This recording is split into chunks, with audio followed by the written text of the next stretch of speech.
প্রাথমিকে নিয়োগ দুর্নীতি মামলায় 11 ঘন্টা জিজ্ঞাসাবাদের মুখোমুখি হতে হয় অভিষেক বন্দ্যোপাধ্যায়কে। ইডি আধিকারিকরা ম্যারাথন জিজ্ঞাসাবাদ করেন। সেই জিজ্ঞাসাবাদের পর বেরিয়ে এসে অভিষেক বন্দ্যোপাধ্যায় কি বলেছিলেন গতকাল দেখুন। রাজনৈতিক প্রেসার আছে না আছে আমি সেটা যাব না, তার কারণ বিজেপি নিয়ে যত কম বলা যায় তত ভালো। একদিকে দল ভাঙানির খেলা, আর একদিকে বিরোধী শক্তি যারা লড়াই করছে মাথা নত না করে তাদেরকে কি করে দমানো যায়, তাদের ধমকানো যায়, চমকানো যায়, তাদের ভেঙে গুড়িয়ে দেওয়া যায়, কার্যত বিরোধী শূন্য করে দেওয়া যায় পশ্চিমবঙ্গকে, সেই চেষ্টাই গত 1 মাস ধরে করা হয়েছে। পোস্টপোল ভায়োলেন্সের নামে কি তাণ্ডব লীলা চলেছে আমরা সব জায়গায় দেখেছি। বিরোধীরা যাতে বিরোধী দলনেতার স্বীকৃতি না পায় সেই নিয়ে ষড়যন্ত্র, কনস্পিরেসি, দল ভাঙানো, এমপি ভাঙানো, এমএলএ ভাঙানো, এইসব করে কোনো লাভ নেই। তারা ভেবেছিল যারা এজেন্সির ভয়ে এদিক ওদিক চলে যাচ্ছে মমতা বন্দ্যোপাধ্যায়ের সাথে বা মানুষের স্বার্থকে সামনে রেখে যারা লড়াই করছে আমরা হয়তো চলে যাব, দমে যাব, মাথা নত করব, আত্মসমর্পণ করব, বিকিয়ে যাব। আমাদের গলা কেটে দিলেও আমরা আত্মসমর্পণ করার লোক না, আমরা লড়াই করার লোক। ভোট প্রচারে গিয়ে উস্কানিমূলক মন্তব্য মামলায় ভবানী ভবনে হাজিরা দিলেন অভিষেক বন্দ্যোপাধ্যায়।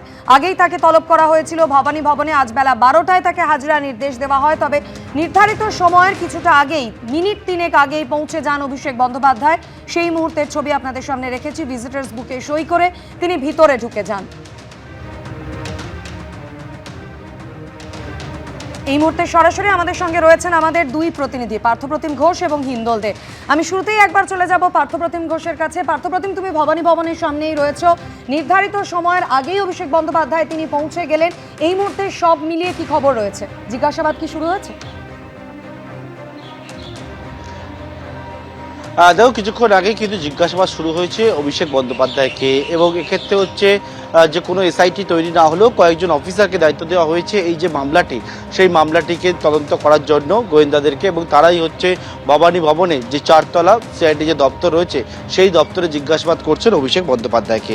মূলত যে অভিযোগ হয়েছে সেই অভিযোগের পরিপ্রেক্ষিতে হচ্ছে অভিষেক বন্দ্যোপাধ্যায়ের বিরুদ্ধে উস্কানিমূলক, বিভাজনমূলক এবং উত্তেজনাপূর্ণ বক্তব্য, এবং এই যে অভিযোগটা হয়েছে সেই বক্তব্যের পরিপ্রেক্ষিতে আজকে অভিষেক বন্দ্যোপাধ্যায়কে তলব করা হয়েছে। এবং এই যে মামলা, সেই মামলাটি প্রথমে অভিযোগকারী জমা দেয় হচ্ছে বাগুইআটি থানায়।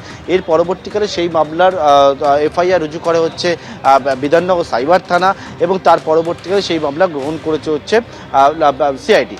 তো আজকে সিআইডির তরফ থেকে অভিষেক বন্দ্যোপাধ্যায়কে 12টায় ডাকা হয়েছে। মূলত এই যে মামলাটি, সেই মামলায় যে ধারায় মামলা হয়েছে তার বিরুদ্ধে, সেটা হচ্ছে বিএনএসি 192 নম্বর ধারা, যেটা জামিন অযোগ্য ধারা। এই ধারার অপরাধটা কি, যে হচ্ছে এই উস্কানিমূলক বক্তব্য রাখা, তার জন্য। পাশাপাশি হচ্ছে বিএনএসি 196 নম্বর ধারা, এটাও হচ্ছে সাধারণত জামিন অযোগ্য ধারা, এবং যেটা হচ্ছে বিভিন্ন গোষ্ঠীর মধ্যে, অর্থাৎ বিভিন্ন সম্প্রদায়ের মানুষের মধ্যে যে শত্রুতা, সেই শত্রুতা সৃষ্টি হওয়া। অন্যদিকে হচ্ছে বিএনএসের 351 সাবসেকশন 2, সাধারণত এটা হচ্ছে এই যে ধারায় মামলাটা হচ্ছে, এটা সাধারণত জামিনযোগ্য ধারা, এবং সেটা হচ্ছে গুরুতরভাবে কাউকে ভয় ভীতি প্রদর্শন করা। অন্যদিকে হচ্ছে 353 সাবসেকশন 1, যেটা হচ্ছে জনমানুষের মধ্যে বিশৃঙ্খলা সৃষ্টি করা বক্তব্যের মাধ্যম দিয়ে, সেটা হচ্ছে নন বেলেবল সেকশন। 4টি ধারার মধ্যে 3টি হচ্ছে নন বেলেবল সেকশন, সেটা হচ্ছে অভিষেক বন্দ্যোপাধ্যায়ের বিরুদ্ধে সেই ধারায় এফআইআর হয়েছে। অভিষেক বন্দ্যোপাধ্যায়ের যে মন্তব্য, সেটা হচ্ছে ডিজে বাজবে, এমনভাবে ডিজে বাজবে, এবং এই যে মন্তব্য, ডিজে মন্তব্য, তার পরিপ্রেক্ষিতে অভিযোগকারীর যেটা অভিযোগ, যে সেক্ষেত্রে মনে করছেন যারা বিরোধীরা রয়েছেন তাদের মধ্যে কিন্তু একটা ভয় ভীতি তৈরি হচ্ছে এই বক্তব্যে। অন্যদিকে হচ্ছে যে মন্তব্য ছিল যে একেবারে আরামবাগের স্টিয়ারিং হাতে থাকবে, এবং এই যে মন্তব্যগুলো রয়েছে, এই মন্তব্যগুলো কেন করেছেন অভিষেক বন্দ্যোপাধ্যায়, কোন কি উদ্দেশ্যে তিনি করেছেন অভিষেক বন্দ্যোপাধ্যায়? তিনি কি জানতেন যে এই রকম মন্তব্যের জন্য, যেটা হচ্ছে আইন বিরুদ্ধ এরকম মন্তব্য, এরকম মন্তব্যের জন্য হচ্ছে জনমানবের মধ্যে একটা ল অ্যান্ড অর্ডার, অর্থাৎ আইন শৃঙ্খলা সমস্যা হতে পারে?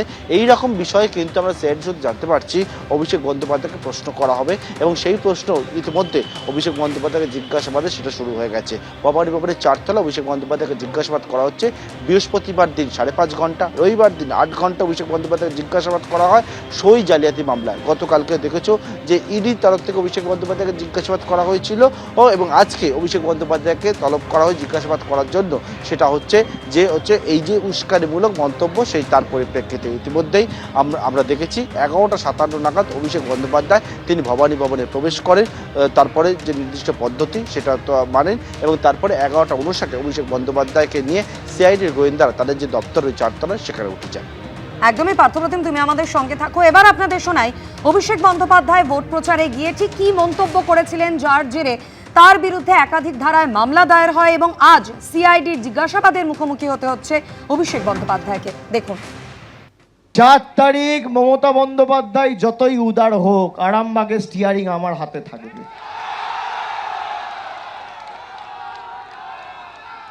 ডিজে তো বাজবেই, এমন জোরে বাজবে কান ঝালাফালা করে দেবো। তোমরা যে ভাষায় বোঝো বন্ধু, অভিষেক ব্যানার্জি সে ভাষায় জবাব দিতে জানে। মমতা ব্যানার্জি বদলা নয় বদল চাই বলেছিল, মমতা বন্দ্যোপাধ্যায়ের এটা ভুল। 4 তারিখ জবাব হবে। এবিপি আনন্দ, এগিয়ে থাকে, এগিয়ে রাখে।